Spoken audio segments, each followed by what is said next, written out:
அண்மைச் செய்தி. மதுரை அரசு மருத்துவமனைக்கு கொண்டு வந்த இளைஞரின் உடலை சாலையில் வைத்து இளைஞரின் உறவினர்கள் போராட்டத்தில் ஈடுபட்டு வருகிறார்கள்.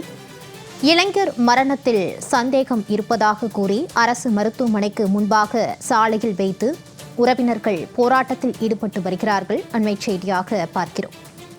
சிவகங்கை மாவட்டம் திருப்புவனம்புதூரை சேர்ந்த சீமராஜாவை போலீசார் விசாரணைக்காக அழைத்து சென்றுள்ளனர். அப்போது உயிரிழந்த இளைஞரின் உடலை சாலையில் வைத்து உறவினர்கள் மரணத்தில் சந்தேகம் இருப்பதாக கூறி போராட்டத்தில் ஈடுபட்டு வருகிறார்கள். கூடுதல் விவரங்களோடு இணைக்கிறார் செய்தியாளர் சல்மான். வணக்கம் சல்மான், விவரங்களை வழங்கலாம்.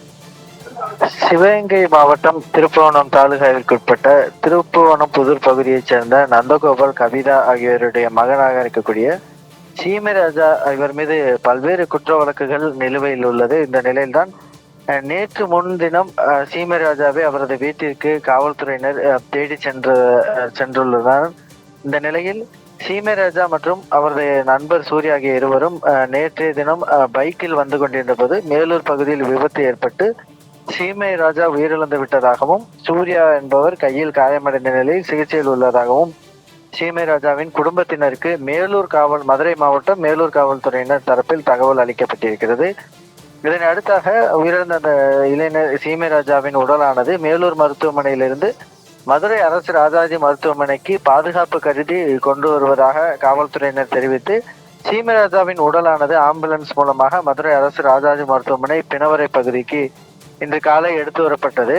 இந்த நிலையில்தான் அதுபோன்ற பிணவரைக்கு உடலை எடுத்து செல்லும் போது அங்கு இருந்த சீமராஜாவின் குடும்பத்தினர் உடலை எடுத்து செல்ல விடாமல் உடலை எடுத்து வந்து சாலையில் போட்டு ஸ்ட்ரக்சருடன் சாலையில் போட்டு அவர்கள் போராட்டத்தில் ஈடுபட்டார்கள்.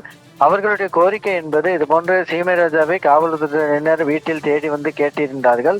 இந்த நிலையில் திடீரென அவர் விபத்தில் உயிரிழந்து விட்டதாக கூறுவது என்பது சந்தேகமாக இருக்கிறது.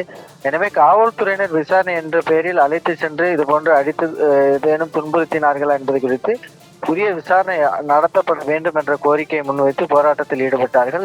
இதனை அடுத்தாக போராட்டத்தில் ஈடுபட்டவர்களை காவல்துறையினர் கைது செய்து அழைத்து சென்றனர். பின்னர் அந்த உடலை சீமராஜாவின் உடலை காவல்துறையினர் கைப்பற்றி மீண்டும் பிணவரைக்குள் வைத்து விட்டனர். இது தொடர்பாக பேசிய குடும்பத்தினர் சீமராஜாவின் பெற்றோர் மற்றும் அவர்களுடைய சகோதரர் பேசும்போது சீமராஜா மீது சில வழக்குகள் இருக்கிறது. ஆனால் நேற்று முன்தினம்தான் காவல்துறையினர் வீட்டிற்கு சீமராஜா எங்கே இருக்கிறார் என தேடி வந்தார்கள். ஆனால் திடீரென சீமராஜா இதுபோன்று பைக் விபத்தில் உயிரிழந்து விட்டதாக கூறுவது என்பது சந்தேகம் அடையும் வகையிலாக இருக்கிறது. அதே போன்று சீமராஜாவுடன் வந்த சூர்யா என்ற இளைஞரும் கூட எங்களை சந்திக்க விடவில்லை, விபத்து குறித்தான முழு தகவலையும் சொல்ல மறுப்பதாக குற்றம் சாட்டினர்.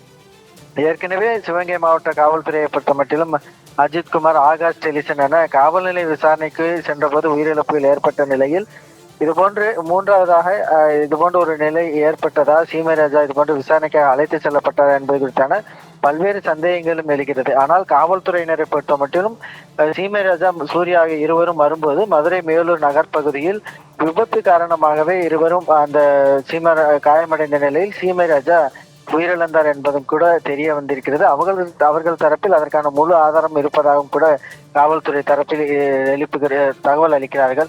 இருந்தபோதிலும் சீமராஜா குடும்பத்தினர் காவல்துறையினர் மீது குற்றச்சாட்டு வைக்கக்கூடிய சம்பவம் என்பது பரபரப்பை ஏற்படுத்தியிருக்கிறது. மாலதி.